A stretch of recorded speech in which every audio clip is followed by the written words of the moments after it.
إلى حضرة النبي المصطفى محمد رسول الله صلى الله عليه وسلم وعلى آله وأزواجه وذريته ثم إلى جميع النبيين من المرسلين سلطان المسيح من القادر أجل وسلم حسن بس وإلى حضرة ويسأل القرآن من الرحمن معرفة لكن أشهد إلى أئمة المهديين إلى سيد طيب أبلغ سمع من أنجد بسمع khususan ila musannif hadal kitab asy-syekh al-imam al-habib Abdullah bin Alawi al-Haddad wa usulihim wa furu'ihim wa ila kutubi hadal zaman wa sa'iril awliya syai'ulillahi lana wa lahumul fatihah. A'udzu billahi minasy syaithanir rajim. Bismillahirrahmanirrahim. Alhamdulillahi rabbil alamin arrahmanir rahim maliki yaumiddin. Iyyaka na'budu wa iyyaka nasta'in ihdinas siratal mustaqim siratal ladzina an'amta 'alaihim ghairil maghdubi 'alaihim waladdallin. Amin. Bismillahirrahmanirrahim. Alhamdulillahilladzi mala'a quluba awliyaihi bi mahabbatihi wa ikhtassa arwahahum bi syuhudi azamati wa hayya'a asrarahum li hamli aba'i ma'rifatihi. Allahumma salli ala sayyidina Muhammadin abdika wa nabiyika wa rasulika nabil ummiyi wa ala alihi wa sahbihi wa sallim tasliman bi qadri azamati zatika fi kulli waqtin wa hin. Subhanaka la ilma lana illa ma 'allamtana innaka antal alimul hakim. Qala rabbi shrah li sadri wa yassir amri wahlul 'uqdatam min lisani yafqahu qawli. Amma ba'du, hadratil muhtaramin, para alim, para ulama, para asatid, segenap jamaah sholat maghrib Masjid Ar-Raudhah Gria Permata Gedangan yang dirahmati Allah. Alhamdulillah malam ini kita bisa kembali untuk melanjutkan wirid kita, istiqomahan kita untuk mengaji kitab Risalatul Mu'awanah. Mudah-mudahan apa yang kita pelajari dari kitab ini membawa manfaat, barokah fid dini wad dunya hatal akhirah. Amin ya rabbal alamin. Insyaallah kita akan lanjutkan halaman 367. Ini nasihat ke 110 atau berapa gitu. Jadi 100-an saya lupa. 110 atau 111 gitu. Bismillahirrahmanirrahim. Qala al-muallif rahimahullah ta'ala wa nafa'na bihi wa bi ulumi fid dharaini amin. Rabbi yassir wa'in. Wa alaika bitafrihi anil makrubin. Hendaklah selalu berusaha kita itu untuk menghapus kesusahan anil makrubin, dari orang-orang yang mengalami kesulitan. Jadi membantu sesama yang sedang kesusahan. Wa qadda'i hawaijil muhtajin, dan memenuhi hajat-hajat atau kebutuhannya orang-orang yang sedang butuh tadi. Jadi memenuhi undangan mereka, memenuhi permintaan tolong mereka, ingin dibantu ya. Ini salah satu adab-adab di dalam bersosial. Wasatri auratil mudhnibin, dan hendaklah kita itu menutupi aurati piro-piro celone al-mudhnibin, orang-orang yang podo dosa kabeh. Jadi berkebalikan dengan apa yang terjadi di masyarakat hari-hari ini. Kita suka membongkar-bongkar, bahkan menelisik aibnya orang. Dari sudut agama itu sangat tidak elok dan tidak sesuai. Harusnya kita itu justru bisa menutupi aib dari dosa-dosa orang lain. Kalau kita ternyata tahu ada orang yang suka ke warung saat puasa Ramadan misalnya, ya, tidak perlu difoto lalu diviralkan. Nah, sekarang kan enggak, usumnya viral-viral ini demi konten, kadang-kadang sampai ada konten itu mencari aib orang. Nauzubillah, jadi perilaku yang seharusnya dihindari malah menjadi industri akhir-akhir ini. Jadi rasan-rasan ghibah itu dibungkus dengan podcast gitu. Apa itu podcast, ngobrol santai ala-ala di studio begitu. Tapi isinya ya rasan-rasan. Tidak semua tentu ya. Kan masih ada juga yang podcast yang pengajian ataupun dialog-dialog yang manfaat. Tapi banyak juga yang isinya itu ya gosip, ghibah, ngobrol ngalor ngidul yang ujung-ujungnya membongkar-bongkar aib orang. Sekarang ada istilah bongkar-bongkar jejak digital. Ya. Ya, namanya jejak digital itu sebetulnya sama saja dengan perilaku kita kan. Umpama kita dulu ditelisik perilaku kita dulu ya pasti banyak dosanya. Tidak ada satupun orang yang tidak pernah berbuat dosa, tidak ada pernah berbuat salah.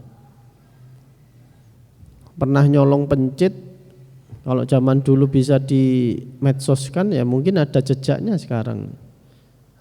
Akhirnya kalau kita saling bongkar-bongkar aib, yang ada seolah-olah sudah tidak ada orang baik kan begitu. Padahal orang baik itu pun juga berangkat mungkin dulunya tidak baik, tapi sudah bertobat, sudah berubah. Nah, sehingga kita perlu memberikan kesempatan kepada orang. Wa qala alaihi salatu wassalam, Nabi bersabda, man yassara 'alal mu'sirin yassarallahu alaihi. Ini harus kita pegang ya. Siapa yang memudahkan atas kesulitan-kesulitan yang dialami orang, lalu kita mudahkan, kita bantu, kita ya membantu itu macam-macam, ya bisa mendanai secara dari sisi keuangan, bisa membantu dari sisi mencarikan solusi, ya, membantu itu juga misalnya kita teleponkan, kita WA-kan ke pihak-pihak yang dia butuhkan, itu juga membantu. Membantu kan nggak harus yang bagaimana. Kita punya kenalan orang ini, oh saya bisa mempertemukan dengan orang yang bisa membantu Anda. Nah, itu kan sudah bagus sekali kita membantu orang yang bisa menyelesaikan soalnya. Kita menjadi penengah, perantara. Jadi macam-macam. Yang penting adalah yassara ala mu'sirin. Kalau kita bisa membantu meringankan kesulitan orang, yassarallahu alaihi, maka Allah akan menggampangkan kehidupannya orang yang membantu. Ini hadis man yassara alal mu'sirin yassarallahu alaihi ini harus dipasang di mana ya, di kantor-kantor pelayanan publik gitu ya. Karena kan sampai sekarang masih kesulitan kita ini ya, mengurus apa-apa itu kok sudah serba digital tapi kok ya tetap aja susah gitu kayaknya. Jadi melawan tradisi kalau bisa dipersulit, kenapa dipermudah, itu harus dipasang di figura atau diukir di kantor-kantor yang memang sedang melayani kepentingan umum. Apa man yassara ala mu'sirin yassarallahu alaihi. Siapa orang yang memudahkan urusan orang yang sedang kesulitan. Kesulitan kan macam-macam. Bisa kesulitan secara administrasi, mungkin administrasi kenegaraan ataupun administrasi bisnis. Ada yang mungkin kesulitan secara ekonomi, butuh modal. Ada mungkin kesulitan itu juga orang mengalami sakit, ya, sehingga butuh pelayanan kesehatan. Itu juga. Jadi pelayanan-pelayanan yang seperti itu, bidang-bidang yang memangku kepentingan umum itu harus ada mindset, ada keyakinan, akidah bahwa memudahkan urusan orang lain itu urusan kita akan dimudahkan Allah Subhanahu wa taala. Lanjutnya waman satara musliman satarallahu fid dunya wal akhirah. Siapa orang yang menutupi aibnya sesama muslim, satarallahu fid dunya wal akhirah, maka Allah akan menutup aib orang itu di dunia maupun di akhirat. Waman farraja an muslimin karbatan, siapa orang yang menghilangkan dari seorang muslim karbatan, kesusahan, min kurabid dunya, baik itu maupun urusan duniawi, ya, kesulitan-kesulitan dunia, farajallahu anhu karbatan min kurbi yaumil qiyamah. Jadi siapa yang menghilangkan kesumpekan duniawi orang lain, maka Allah kelak akan menghilangkan kesusahannya di hari kiamat. Di hari kiamat itu siapa yang tidak susah? Ya. Di hari kiamat itu siapa yang tidak susah? Tidak ada, Pak. Bahkan para nabi pun itu susah pada hari kiamat. Masih ingat hadis yang populer di mana ketika nantinya ada sekelompok umat yang sedang mondar-mandir mencari naungan, saya ikut siapa? Disuruh datang ke Nabi Adam. Sampai di Nabi Adam tidak berani. Jangan. Saya sendiri itu masih belum tahu nanti mempertanggungjawabkan. Saya ini pernah tergelincir dari surga. Saya sudah di surga itu sih berbuat salah. Jadi Nabi Adam itu punya kecemasan ini, nanti pertanggungjawabannya bagaimana? Lalu orang datang ke Nabi Nuh. Nabi Nuh datang terus sampai Nabi Isa didatangi, Isa bin Maryam. Nabi Isa pun susah juga. Saya itu loh ajak-ajak orang untuk bertauhid. Dilalah saya ini malah dijadikan anak Tuhan. Susah Nabi Isa itu. Jadi bahkan para nabi itu pada hari kiamat itu kesusahan, Pak. Ketakutan untuk, saking mencekamnya suasana kiamat itu, ketakutan untuk mempertanggungjawabkan perbuatan yang pernah dulu di dunia itu. Sehingga tidak ada satupun manusia yang tidak susah. Itu. Nabi kita, Nabi Muhammad susah juga. Cuman susahnya itu bukan tentang dirinya, tapi lebih memikirkan umatnya. Nah, intinya kan tidak ada orang yang tidak cemas pada hari kiamat. Nah, kata Nabi, waman faraja'an muslimin karbatan, siapa orang yang menghilangkan dari sesama muslimnya itu kesumpekan min kurbid dunia, dari kesumpekan dunia, farajallahu anhu karbatan min kurbi yaumil qiyamah. Kesumpekan, ketakutan di hari kiamat akan dihilangkan oleh Allah. Sehingga kalau kita itu menolong orang, jangan sekali-kali berharap orang itu akan menolong kita balik. Tidak perlu. Kenapa?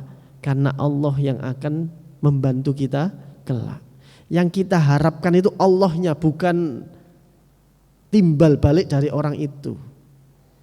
Kita seringkali keliru. Kita berbuat baik, kepinginnya nanti suatu saat ditolong balik oleh orang tersebut. Padahal tidak. Harusnya kita hanya berharap Allah lah yang akan kelak menolong kita. Apakah orang yang saya bantu ini kelak bantu saya atau enggak, bukan urusan saya. Seandainya enggak bantu pun enggak apa-apa, enggak paten bahasa ini. Seandainya orang yang saya tolong itu enggak bantu, enggak paten. Kenapa? Karena nanti Allah yang akan menolong saya. Kalau Allah yang menolong saya, Allah bisa menggerakkan siapapun pada saat saya butuh bantuan. Tidak harus orang yang sama, tidak harus orang yang kita tolong yang balik menolong kita. Sehingga kalau kita itu kemudian suatu saat kesulitan, kemudian orang yang kita tolong itu tidak balik membantu atau tidak balik menolong, ya kita tidak akan sakit hati. Karena memang sejak awal kita nggak arep. Yang kita arep adalah pertolongan dari Allah. Dan juga kita nggak terlalu arep pertolongannya Allah datang di dunia, ya mungkin butuh, tapi yang paling kita butuhkan adalah pada saat paling genting. Kapan itu? Yaitu yaumil kiamah. Di dunia ini sesulit apa sih? Ya. Sesulit apa kita? Seangel-angele itu perkara di dunia apa?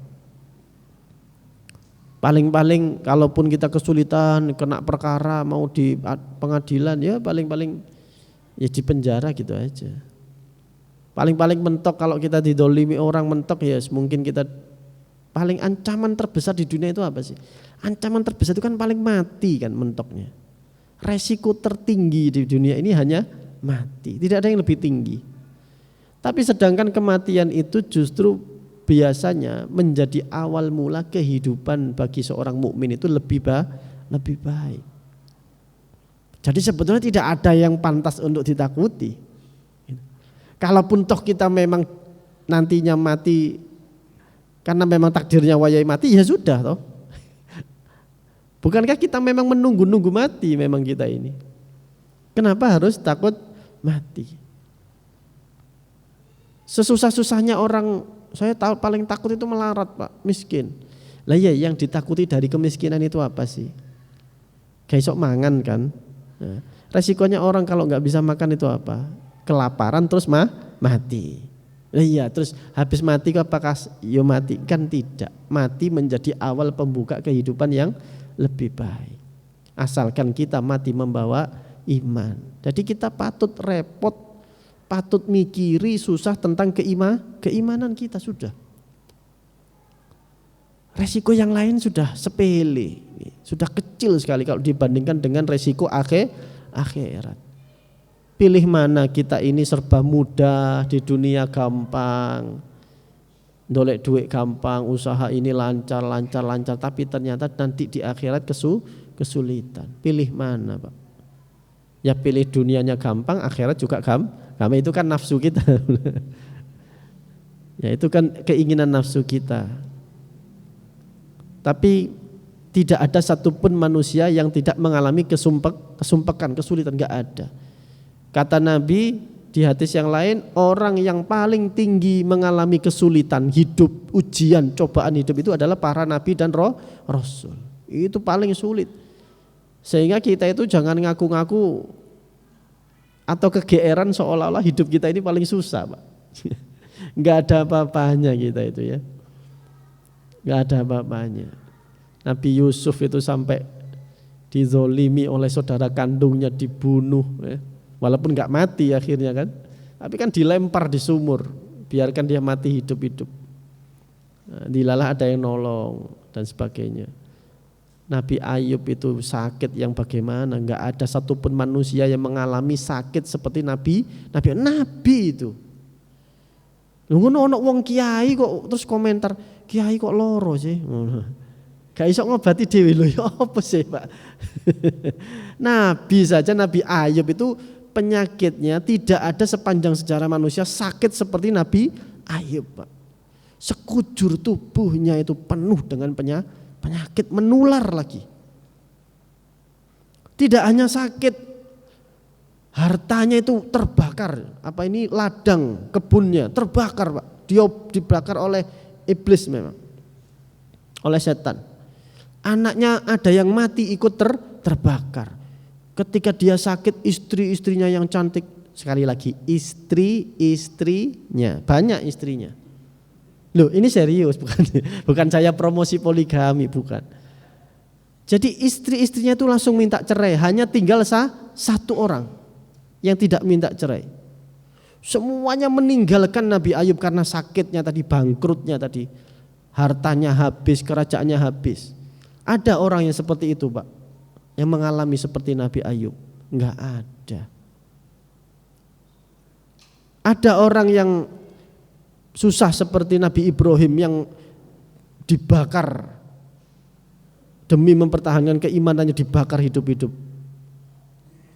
Tidak hanya itu, beliau juga harus tetap berbuat baik kepada bapaknya yang notabene bapaknya ini menyembah patung. Sudahlah, kita jangan terlalu kegeeran seolah-olah kita ini hidupnya paling susah, paling nelangsa. Enggak lah.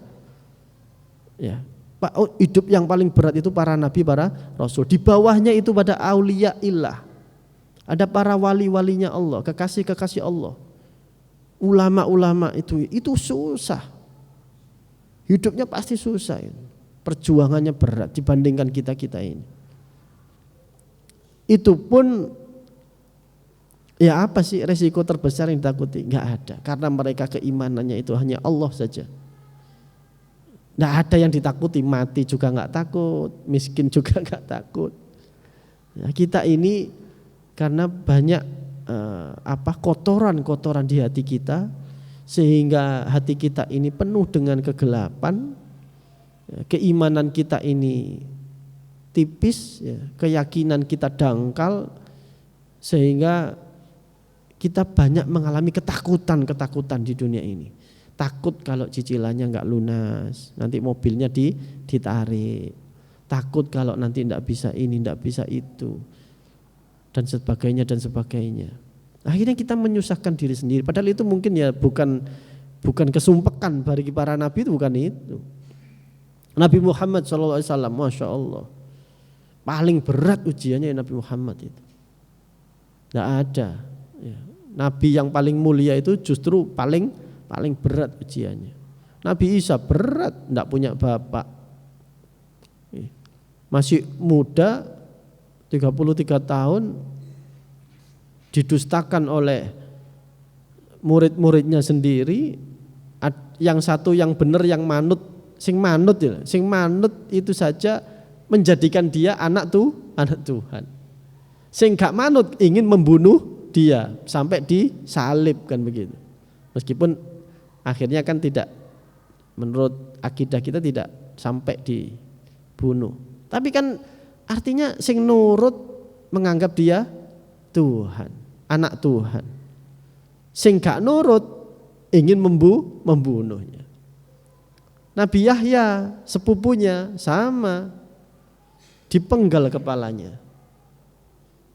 Kepalanya itu dihadiahkan kepada seorang pelacur oleh raja yang didakwai kepada Nabi Yahya itu. Tidak ada satupun nabi rasul yang tidak mengalami kesulitan. Para aulia illah, kalau kita baca manaqibnya Syekh Abdul Qadir Al-Jilani, itu Masya Allah, nyari ilmu itu susahnya minta ampun, penderitaannya, badannya sampai kurus, sejak kecil ditinggal mati bapaknya, tapi ibunya selalu mengajarkan kejujuran. Kejujuran itu memang tidak ada sekolahnya. Kejujuran juga tidak ada teorinya. Tapi kejujuran itu harus dihidup-hidupkan, diurip-uripi. Sekarang sudah sulit nyari kejujuran itu. Yang ada bubur kacang hijau itu, Pak. Kalau kejujuran sudah sulit sekali. Nah, ini kadang-kadang kita menganggap kesumpekan duniawi itu adalah kita ini mentok, seolah-olah kita sudah sulit, nggak mungkin membantu orang lain, seolah-olah begitu. Ya endaklah, kita ini sesulit apa sih? Ya. Para nabi, para rasul pun masih tetap membantu orang lain. Nabi itu sederhana sekali kita bisa tahu sirah nabawiyah. Tapi kalau ada orang ngasih kurma, ngasih susu itu langsung dibagikan ke ashabus suffah. Ashabus suffah itu para sahabat Nabi yang ikut hijrah tapi tidur di emperannya Masjid Nabawi. Langsung dipanggil ashabus suffah, sini dapat dapat kurma, dapat susu dibagikan. Sampai akhirnya kata Sayyidah Aisyah, loh sudah habis Nabi, kita mana? Oh iya saya lupa, kita belum kebagian. Jadi sesusah apapun para Nabi juga masih membantu orang lain. Jadi farajallahu anhu karbatan min kurabi yaumil qiyamah. Justru kesumpakan yaumil qiyamah ini kita akan dimudahkan oleh Allah, dan itu lebih kita butuhkan sebetulnya. Wa man kana fi hajati akhihi, maka siapa orang yang ada dia itu fi hajati akhihi, membantu hajatnya saudaranya, kanallahu fi hajatihi, maka Allah akan membantu hajat-hajat kebutuhannya. Wallahu fi aunil abdi makanal abdu fi auni akhihi, dan Allah itu hadir menolong seorang hamba selagi hamba tersebut itu mau membantu saudaranya. Almarhum abah kami itu pernah didatangi seseorang, dia itu sambat ya, curhat, hidupnya itu kayak susah gitu. Ini kisah nyata ya. Datang ke abah kami almarhum. Ya sing disambat itu enggak hanya ekonomi, keluarganya begini, jadi iki gak melok nglakoni urip tapi disambah-sambati. Sing usaha sapa, bojone sapa. Jadi curhatnya itu yo saya susah. Koyo anjen ya susah temenan sih gitu. Akhirnya kata abah, saya itu abah, kalau sampean pengen dibantu, maka cobalah menolong orang. Coba sampean teliti di lingkungan jenengan, apakah tetangga ataukah saudara dekat, saat ini teman Anda atau siapapun yang jenengan kenal, ada orang yang sedang membutuhkan bantuan, jenengan bantu. Maka kesulitan-kesulitan Anda akan dibantu oleh Allah nanti. Loh, kayaknya orangnya itu gak terima. Wah, gimana apa ini? Wong kita ini kesusahan kok malah suruh bantu orang lain. Akhirnya orang ini kayak enggak percaya gitu ya, mungkin masih sanksi gitulah. Oh iya. Akhirnya dia ikut pengajian di Pekalongan di majelisnya Habib Lutfi. Atau saya kurang tahu apakah ikut pengajiannya atau medayo ke sana atau cuma bertamu saja. Intinya ketemu dengan Habib Lutfi. Jadi sampai wadul ke sana, mungkin saking susahnya hidupnya gitu ya.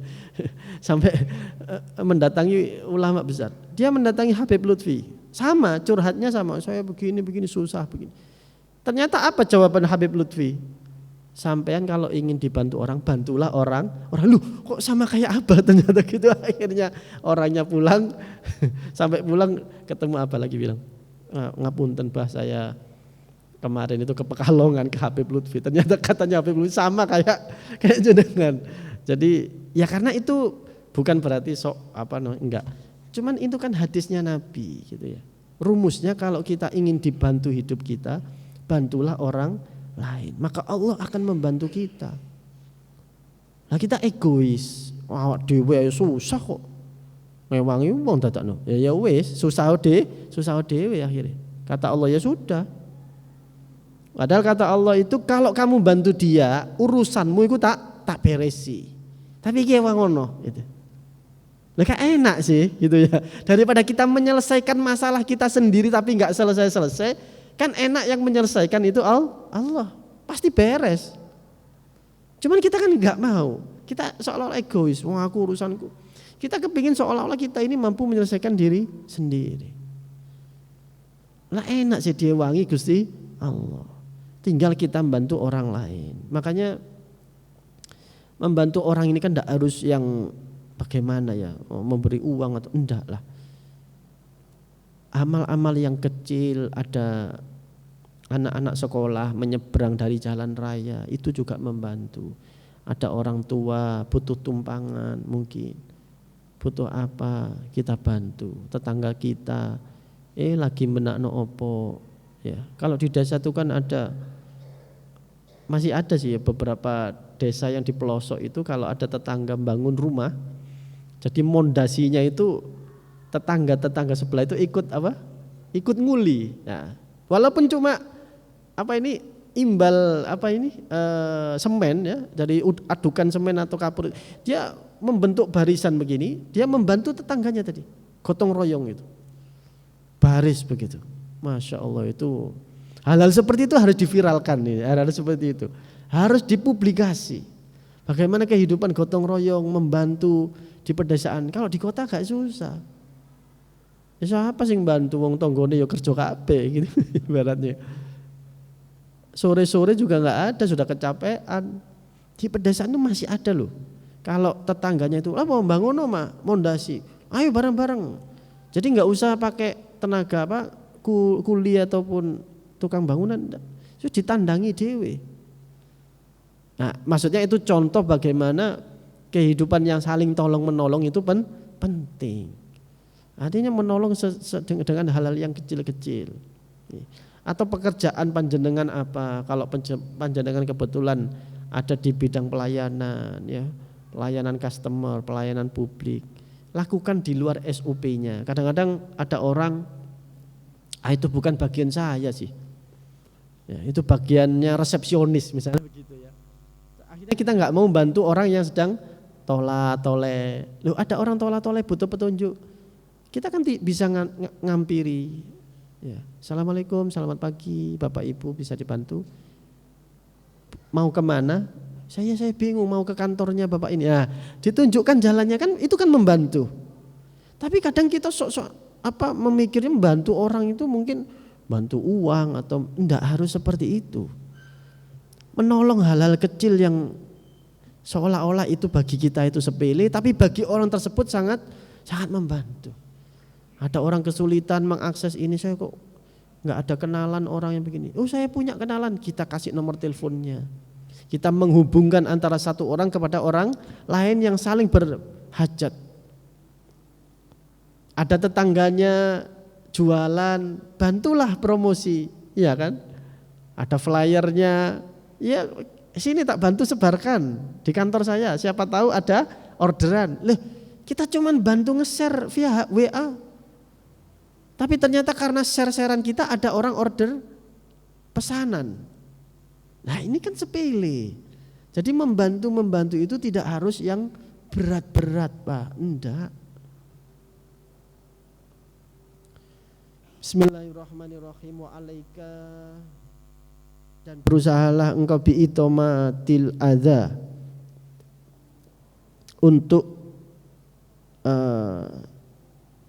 menyingkirkan apa-apa yang menyakiti masyarakat, min thoriqil muslimin, dari jalan-jalannya orang muslim. Jadi menyingkirkan duri di jalanan. Nah, ini yang paling terkenal ya. Paling sedikit adalah menyingkirkan duri atau batu dari jalanan. Nah, kadang-kadang kita kalau ada batu atau ini di jalan, wah, ini Pak RT bagaimana nih? Jadi sedikit-sedikit diserahkan kepada Pak RT. Seolah-olah Pak RT ini harus detail ngurusin apa-apa. Jadi kalau ada dulu saya masih kecil ya, di Surabaya itu setiap rumah itu di depan kayak di sini ya, di depan rumah itu ada selokan. Di Nyamplungan atau di daerah Surabaya Utara itu setiap orang itu kalau pagi, mbah saya itu Mbak Asmuni itu selalu habis sholat subuh itu ya 5:30 habis jalan-jalan pagi nyogroi selokan. Jadi nyogroi got krok tiap pagi, hampir tiap pagi. Supaya apa? Kotoran-kotoran itu jalan. Nah, itu kalau andaikan dilakukan oleh setiap rumah, kan nggak perlu kejar bakti akhirnya. Asal setiap orang di depan rumah itu punya sogroan untuk selokan. Itu tiap pagi, hampir tiap pagi. Bahkan akhirnya mbah buyut saya itu meninggalnya habis sholat subuh ya habis jalan-jalan pagi, habis ngosor-ngosor itu terus masuk rumah kesandung terus enggak ada itu. Karena habis nyogrok itu. Serok. Ini kan di depan rumah kita di PG ini ada selokan tuh. Selokannya gak bisa disogrok Pak, ditutup kabeh. Jadi ditutup sampai gak bisa, kita gak tahu buntunya di mana.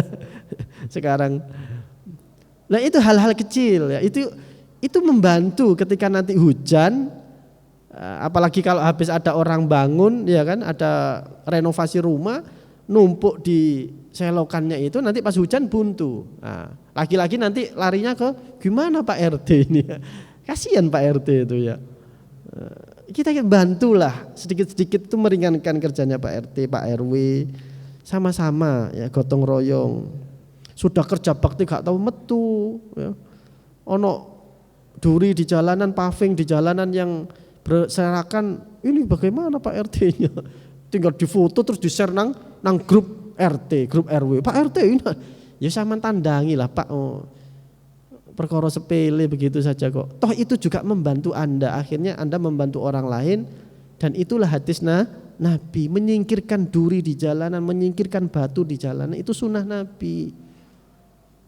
Sawangannya paling nyunah, biat-biatkan orang, tapi ternyata bantu di jalanan aja nggak mau. Fa inna zalika, maka sesungguhnya perbuatan seperti itu membantu membersihkan duri, menyingkirkan batu di jalanan, min syu'abil iman, itu adalah salah satu cabang daripada keimanan. Makan ya.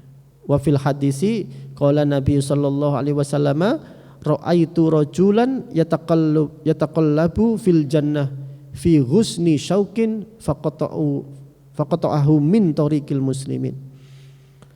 Ra'aitu rajulan, kata Nabi, saya melihat seorang laki-laki yataqallabu, yang mondar-mandir, fil jannati, di dalam surga, maksudnya itu berkeliling-keliling. Fi husni syaukin, karena dia masuk surga itu disebabkan karena amal kecil ya, amal sepele.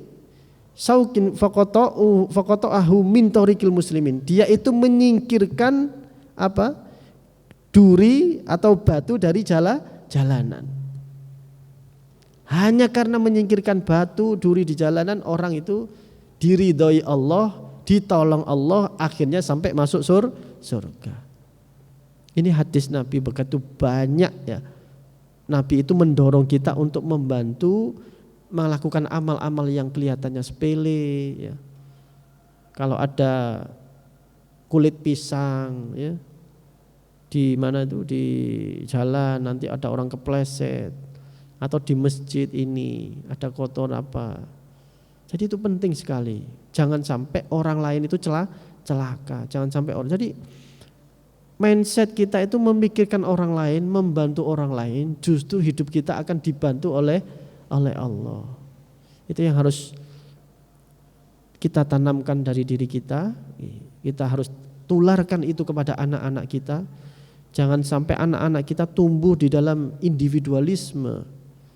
Ya, sangat tidak baik bagi generasi mendatang kalau sekarang ini budaya gotong royong udah mulai menurun kan. Apalagi anak-anak kita kelak. Bagaimana kalau dia sendiri nanti hidupnya susah gara-gara dia meyakini harus mementingkan dirinya sendiri, egonya sendiri.